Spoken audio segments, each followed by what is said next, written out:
Mother's ডের দিন সারাদিন কী করলাম চলো আজকে তোমাদের সাথে সেটাই শেয়ার করব।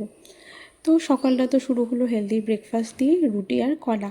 তারপরে তো আমি অর্ডার করেছিলাম ব্লিঙ্কিট থেকে দুটো জিনিস, একটা হলো কেক, একটা হলো ওয়েট মেশিন।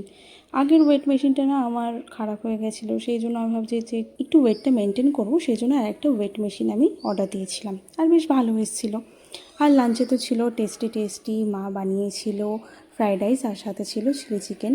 চিকেন খেতে আমার অতটাও ভালো লাগে না, বাট হ্যাঁ, চিলি চিকেন খেলে না আমার মনে হয় না যে আমি চিকেনের কোনো আইটেম খাচ্ছি। বেশ ভালো লাগে, কারণ কারণ চিকেনের গায়ে কোটিং থাকে, তারপরে সস থাকে, আর বেশ ভালো লাগে খেতে, সেই জন্য।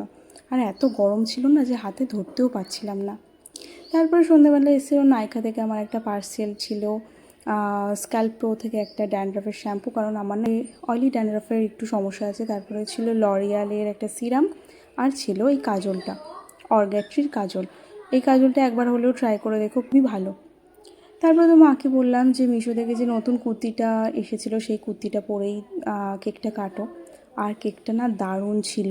এটা হলো চকলেট চিপস আইসক্রিম কেক, আর খুবই ভালো ছিল। ডিপ ফ্রিজে রেখেছিল, প্রচুর ঠান্ডা হয়ে গেছিলো, বাট খেতে দারুণ লাগছিল। তোমরা কারা কারা এই কেকটা খেয়েছো অবশ্যই জানিও। আর এর যে কটা ফ্লেভার আছে আমি তো এবার একটা একটা করে ট্রাই করি। কেকটা তো আমার খুবই ভালো লেগেছে, শুধু আমার না, মা বোন বাবার সবারই কিন্তু কেকটা খুবই ভালো লেগেছে। আর চকলেটের যে কোনো আইটেম তো আমার খুবই ভালো লাগে। তোমরা কীভাবে মাদার্স ডে সেলিব্রেট করলে অবশ্যই জানিও। ডিনারে ছিল মায়ের হাতে গরম গরম চাউমিন,